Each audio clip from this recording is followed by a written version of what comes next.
Hey, how's it going? Hope you're having a good evening. We can get a few more folks in here, and we will try to kick off a quick chat about Captain Marvel, some of the new rumors that are out there regarding the movie, and some of the possible post-EndGame directions for the MCU that sound pretty exciting. Still waiting for a lot more details there, though. We'll see if we get a few more people in here.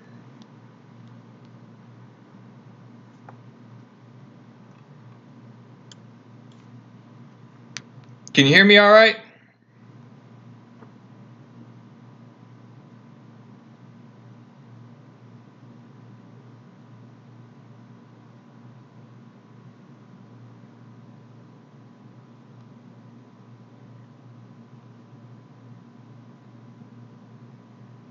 You doing all right this evening?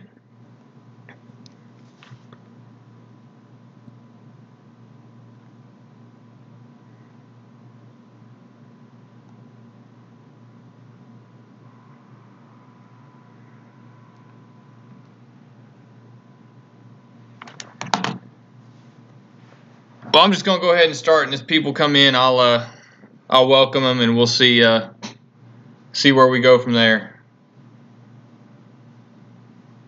Oh man, I'm doing great. I'm just hanging out. Actually, I'm on the road, so trying to forgot I was working on a couple videos, and I forgot the cord for my microphone, so couldn't really do any more. Working on a Star Wars. Fixing Star Wars video, focusing on Finn and what I wish they would have done with him rather than what we got. So still working on that. That's going to take some more time though. Like I said, when I got my microphone, I got it written, and I've got most of the material to piece together for the video. But I kind of like to have them. I like to record and put the clips in at the same time, so I'm gonna have to wait until I get my mic, because this just doesn't sound the same without it. Sounds a little bit better. But as far as Captain Marvel, there have been a couple of leaks this week. The biggest one, it's hard to say if it's a leak or if Samuel L. Jackson just misspoke. But he made a comment referencing her being able to time travel. And I think everybody is kind of known for a while that somehow EndGame is going to have time travel in it. It's not in her power set as far as a hero in the comic books. She's never had that ability to time travel. It's not something that Kree DNA splice gave her when she became Captain Marvel from Captain Marvel. At no point was there ever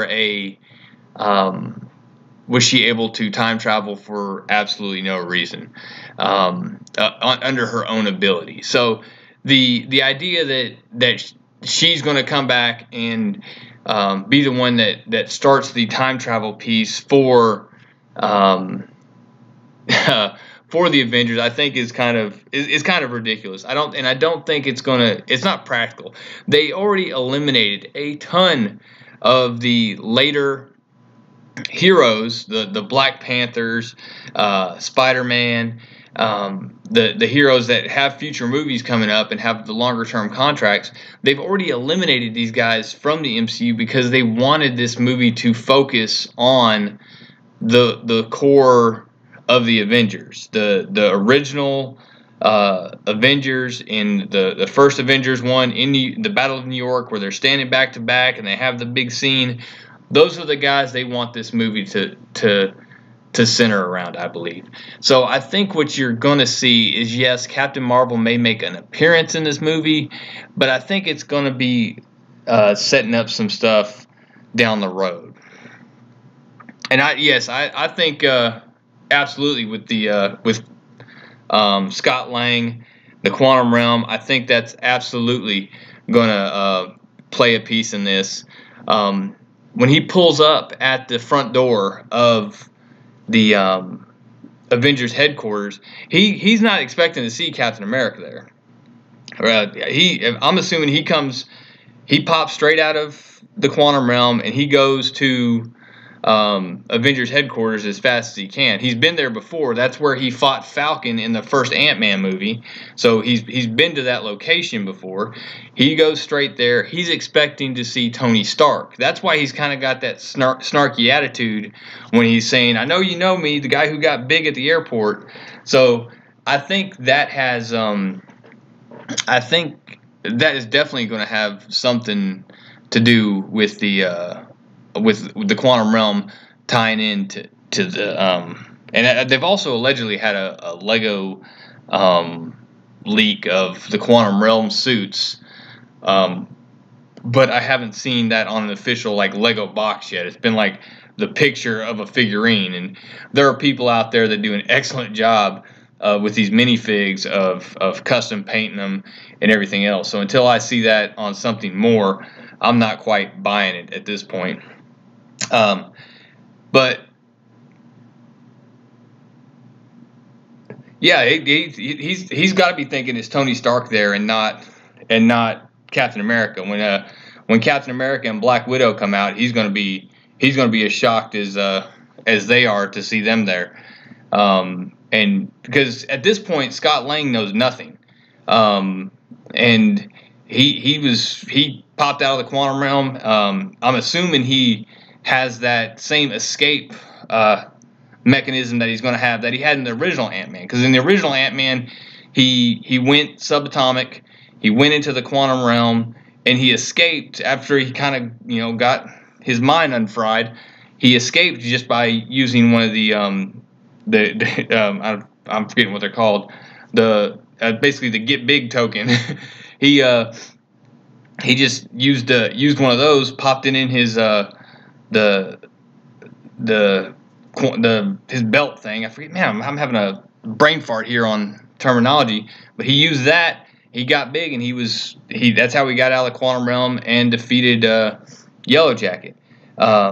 So I think he's going to get out. And they've also said that in the Avengers trailers, they're not going to show us anything past 15 minutes of the movie. So, do I think Pepper Potts will don an Iron Man suit to save Tony Stark? I don't think so. I think you might have her in the rescue armor at some point, doing something, but I don't see her saving. I don't see her rushing out to save Tony out in space or anything like that. I think what's more likely is at the beginning of EndGame, you had two ships. One of them Nebula arrived on, and one of them the Guardians arrived on. Now, when they split, I think what'll happen post the snap, everybody who gets dusted, they're going to look at each other, and Nebula is going to have to confirm what happened to Gamora. She's like, I have to go find her. I have to find out. And she'll go and she'll do that. And Tony Stark will hop in the Benatar, the Guardians of the Galaxy ship, and he'll try to take off towards Earth. And for some reason, it won't have enough fuel to make it. I don't know if that's because Thor took the rescue pod, whether that depleted a part of their fuel supply or something. But he will go and try to make it. But I think Nebula is going to come back. She's going to go to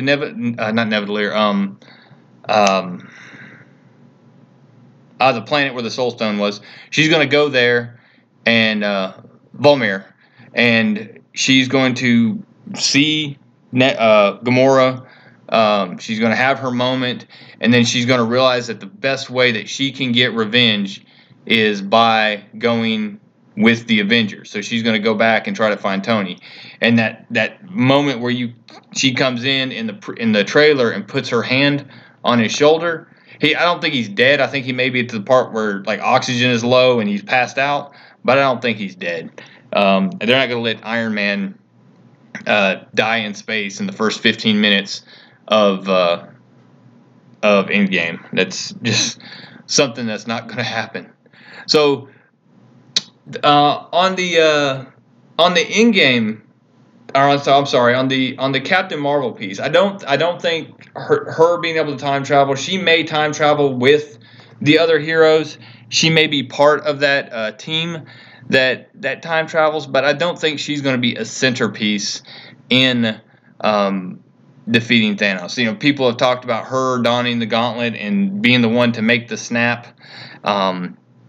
I don't think that's going to happen. I think the Russo brothers are going to stay true to the Infinity Gauntlet, and I think Nebula is going to play a big part in that. Nebula in the Infinity Gauntlet originally is the one who Thanos goes. He becomes universal. He becomes eternity.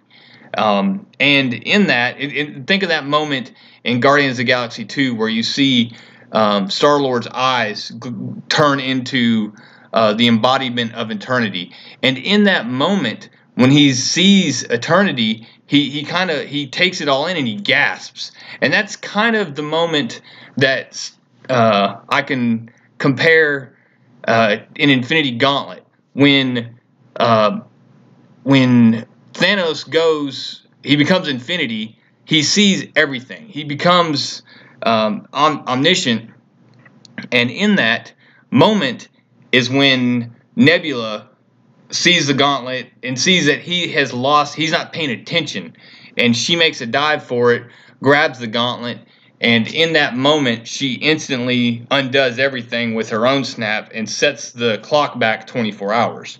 So I think Nebula is going to play a big part in Infinity War, and honestly, I really hope so. I think she's been a good character, but where does she go now? Does she stay with the Guardians of the Galaxy through Guardians of the Galaxy 3, or is this kind of her last hurrah in this movie? And we still don't know. We've been told that there's a script for Guardians of the Galaxy 3. Actually, from what I've read, it's actually a lot darker and a much more emotional than the other either one of the Guardians had been. Which, if call me whatever, but when at the end of Guardians of the Galaxy 2, Yondu had me all choked up. Not talking about the Mary Poppins part, talking about the taking Quill up into space part. So I thought, that, and when Rocket had to blast Gamora in the back and said he couldn't lose two friends that day, then both those moments really got me.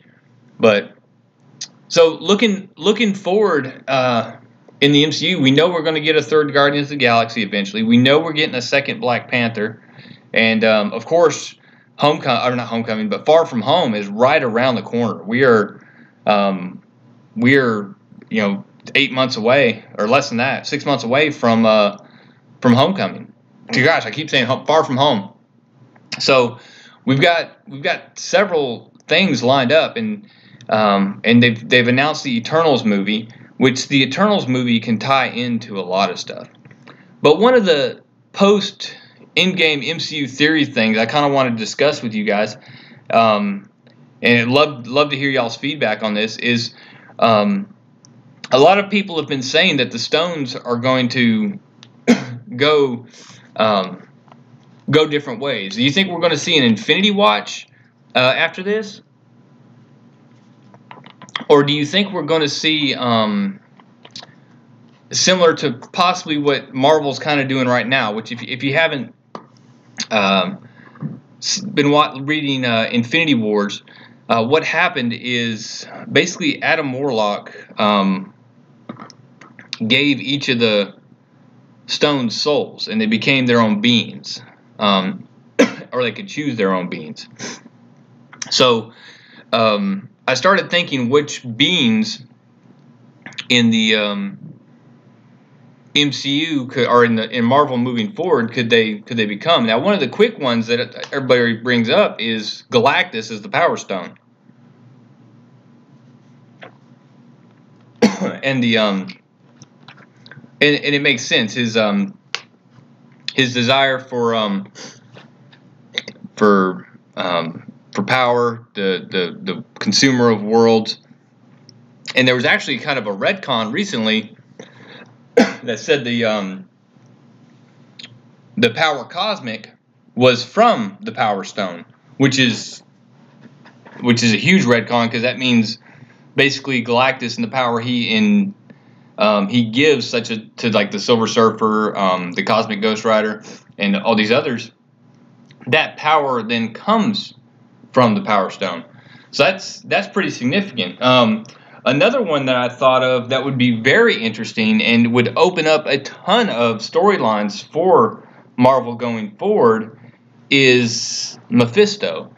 You think of Mephisto in the Marvel storylines, he manipulates reality. He does it in a way where he does it as a bargain. He's basically the Marvel's version of the devil, of course, but it's always the what do you wish for, and then he can manipulate reality to fit that wish, if you will, whatever you're willing to sacrifice for. Think when One More Day, that horrible storyline with Spider-Man, where Mary Jane and Peter Parker, he breaks up their marriage and it's retarded. But there are several examples of Mephisto where he can be that reality changing event or character that can spurn a lot of storylines. I mean, he was a huge nemesis to Silver Surfer. He was it opens up the possibility for the Spirit of Vengeance and Ghost Rider and some other really good MCU characters possibly down the road. I don't know. Adam Warlock, of course. We're really wanting to see an Adam Warlock, and we were hinted at that in Guardians of the Galaxy 2, and actually in Guardians of the Galaxy 1 with the his cocoon. So I don't really know where they're going to go with Adam Warlock, though, because that is such an overpowered character. He really is.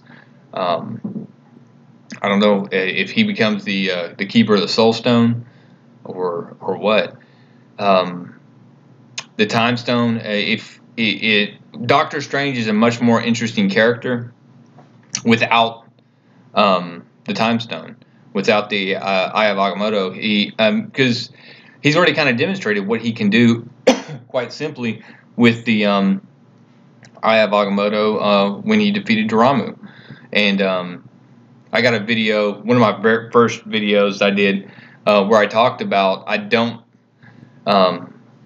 there was a lot of talk that Doctor Strange just created a time loop, and that's what we're going to see in EndGame, is just it repeating time.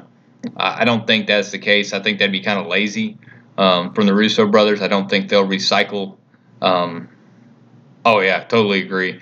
Doctor Strange is awesome, and I think that if they did that, it would be very lazy use of that character, because Doctor Strange is such a good character, such a deep character, and he can have so many branches in his storyline. You can use him in so many different ways. He can go with the Guardians of the Galaxy. He can do those quests. He can do. He was key in the Infinity Gauntlet storyline. One of the spells. One of the funny things that happened in that is he grants them all the ability to breathe in space. Basically, Doctor Strange does. So that's all going well and good, but at this time, the Thor's hammer, I forget the name of the guy, but he had to have the hammer to be Thor. It wasn't Thor Odin's son who was carrying the hammer. It was the guy who, when he picked it up, he became Thor. So he's out floating in space, and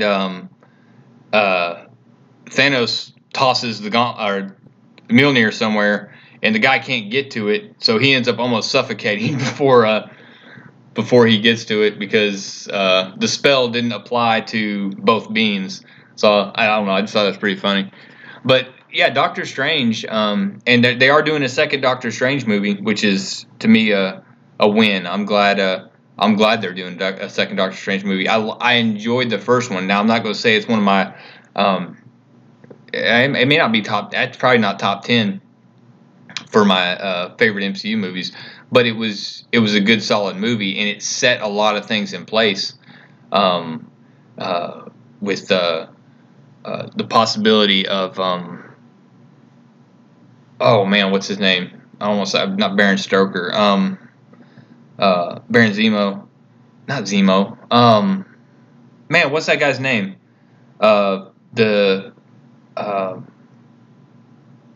He was the other. He's the one that was training with him in the. Oh gosh, that's gonna bother me.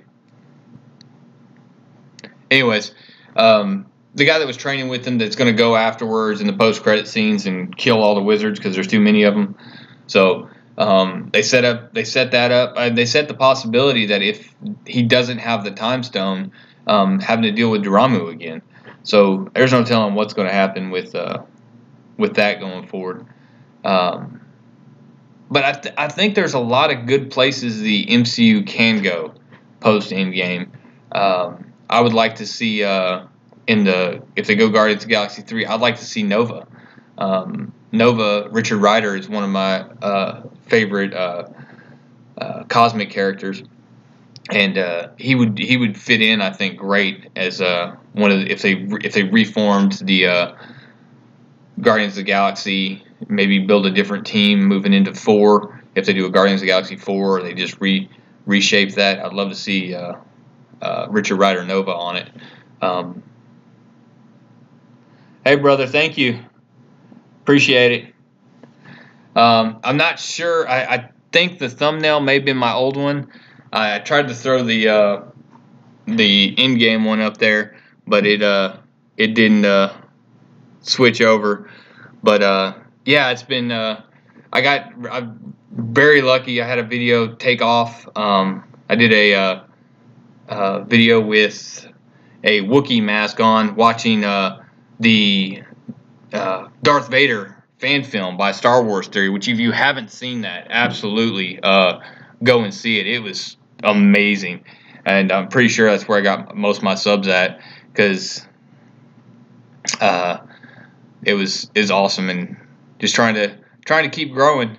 Do I think the Hulk getting smarter in the MCU would ever turn into Professor Hulk? I think it would be a good idea for them to pursue the Professor Hulk storyline. I think Thor. I think Hulk and Banner have to work things out in the next. I think you're going to see that in Endgame. They talked about they weren't going to be able to do a Hulk movie, basically because Universal Studios still owns Hulk movie rights, and they don't like to make money, apparently. Now Marvel can use them, or Disney, Marvel Studios can use the Hulk. They just can't do a Hulk title movie without more buy-in from Universal, is the way I understand it. So they talked about a story arc, a 3-movie story arc starting in Thor Ragnarok for the Hulk.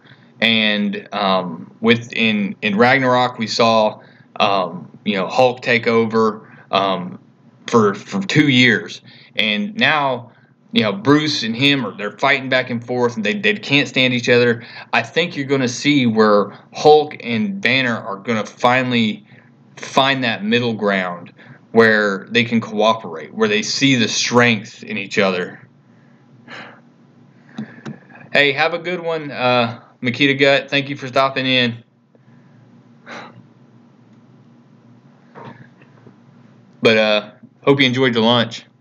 The but the Hulk storylines, there are so many good ways they can go with. I mean, everybody wants to see World War Hulk and him absolutely lose his mind, but I would rather um, see Banner kind of get it under control. I think you might see kind of like what you saw at the beginning of in the comic books in Civil War II, where he had it under control, and he basically had sheltered himself. He was able to go and work and do research, and he, as long as he was kind of left, and that's where he wanted to be at the beginning of the original Avengers when Black Widow showed up to find him. Now, does it make sense that they end up going Planet Hulk? Maybe, maybe not. The way they're playing Hulk is that the Hulk himself is learning. He's coming along as and growing. He's basically acting like a spoiled 2-year-old sometimes. You know what I mean? So I think the will and the want to defeat Thanos is going to drive him to want to learn more. I think you may see him kind of training more, as far as from a. I mean, think about it. He's never had to learn how to fight. He's always just kind of beat the snot out of people. And then when he got somebody who, now this is a point of contention because in the hey, just Jake, how you doing? In the comic book, what is it called? They did the EndGame's preludes, and they're talking when they showed in the movie there was no Power Stone involved. Thanos just whipped the Hulk. Now in the preludes, which is it's released by Marvel Studios. When Thanos fought the Hulk, he used the Power Stone. So, which one is it? I mean, I would argue Thanos and the Hulk. Thanos could win that fight. Now, did I love that fight? Absolutely not. I don't think a body slam was the way to finish him. I thought that was kind of lame. I think the head bash, the knee to the head a couple times, maybe a stomp would have done it, and then you had Hulk laying there, beat up, broken, bruised. But I don't know. Do you guys think it was? Like I said, in the comic book, the Prelude released by Marvel Studios, he's using the Power Stone. In the movie, he is not. To me, I go with he's not. And so that's just my personal preference. I've been a Thanos fan and since way back. So what else on the Hulk?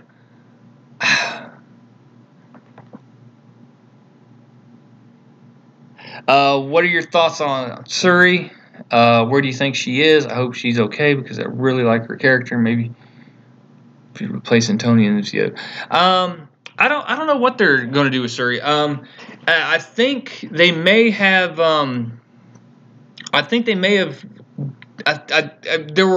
It was said at first that Shuri she survived the snap.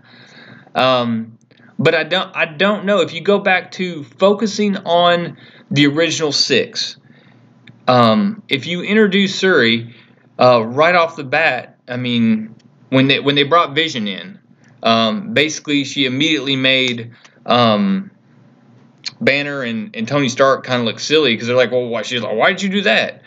So I think she'd be super helpful. And it did say that she was missing. Now, and that kind of confused me on the trailer because if she was just missing, it seems somebody as important as the Princess of Wakanda would be accounted for really quickly after the snap. it seems like somebody would have been with her when it happened that survived. I mean, probably what, a 50-50 chance that somebody would be with her. So I think I like to think that she made it, because I think she would be key to bringing back Vision.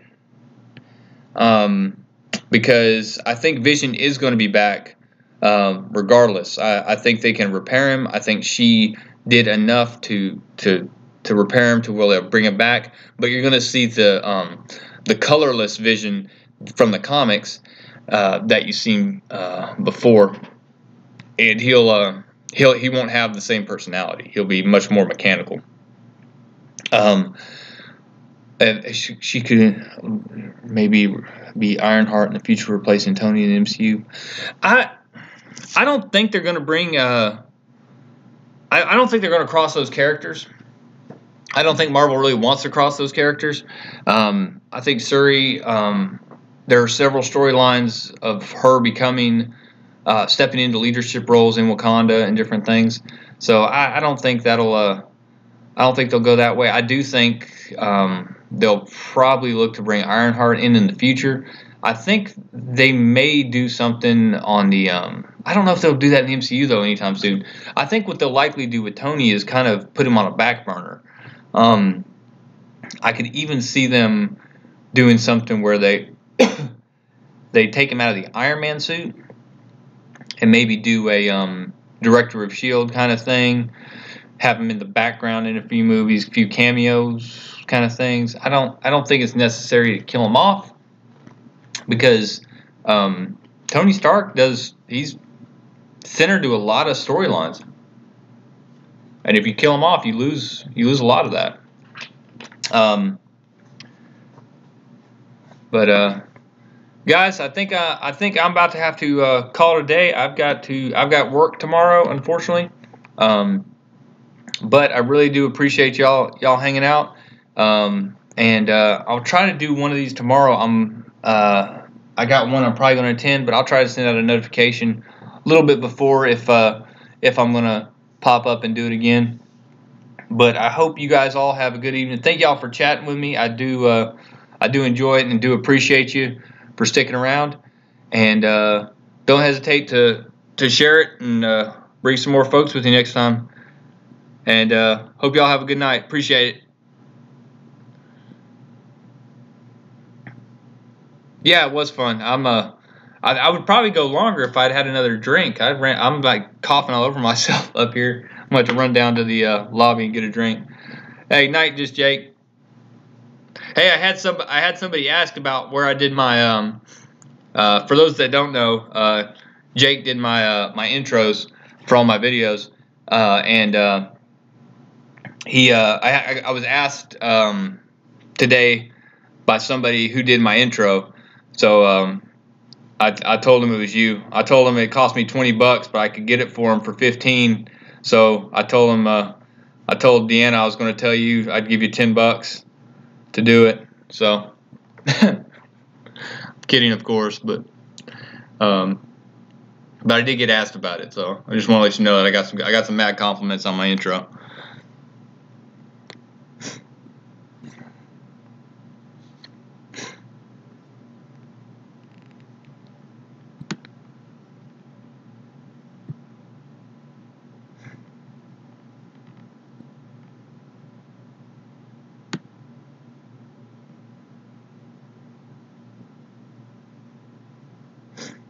All right, guys, I'm gonna cut this thing off. I actually learned how to cut it off this time. You guys, you guys have a good one. Take care.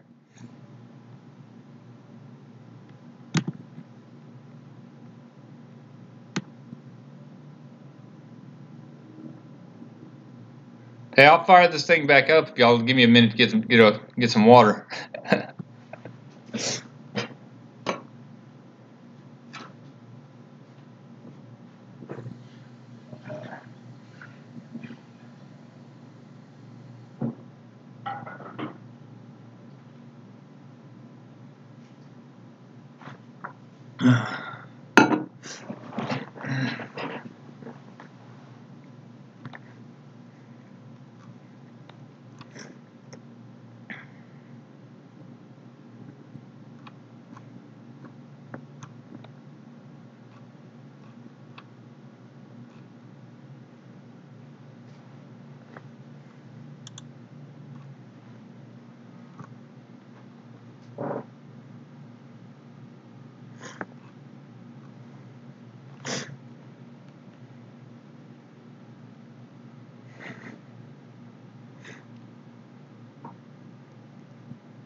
All right, can y'all hear me?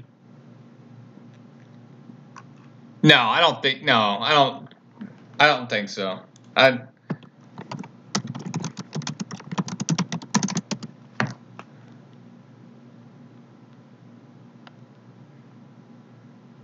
don't think they can actually.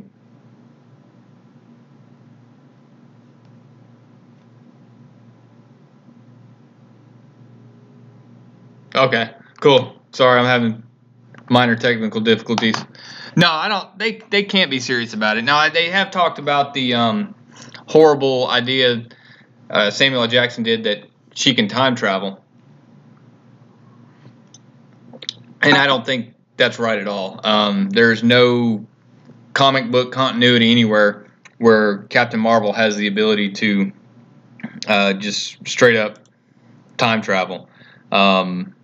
That's really not even remotely in her power set. So I just, I think what we have is a case of everybody overreacting to somebody just saying something wrong. Now, do I think there's going to be time travel in Avengers Endgame? Absolutely.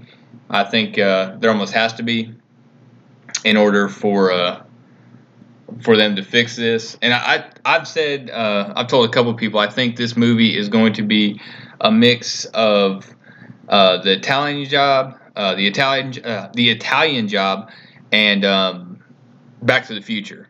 It's going to be a heist movie where they are trying not to disturb the timeline, and it's going to be intense. I think you're going to have them hit several spots on the timeline at one time, and it's gonna be crazy. I think it's gonna be really good. They're also said that everything that's gonna be in the trailers is gonna be within the first 15 minutes of the movie. So all these people talking about Tony Stark's not gonna make it and everything. Tony Stark's gonna make it. I mean that scene of him floating in space. I totally believe Nebula is coming back to save him. I don't think Nebula starts out in the ship with him. I think there are two ships on Titan. One goes one way and one goes the other. And then Nebula goes to Boromir to see what happened to Gamora. And once she's satisfied there, she realizes her best chance at getting back at Thanos and killing him is with the Avengers. And she's going to go find Tony and go to Earth. And I can't wait to see the conversations between Rocket Raccoon and Ant-Man, because those are going to be epic. But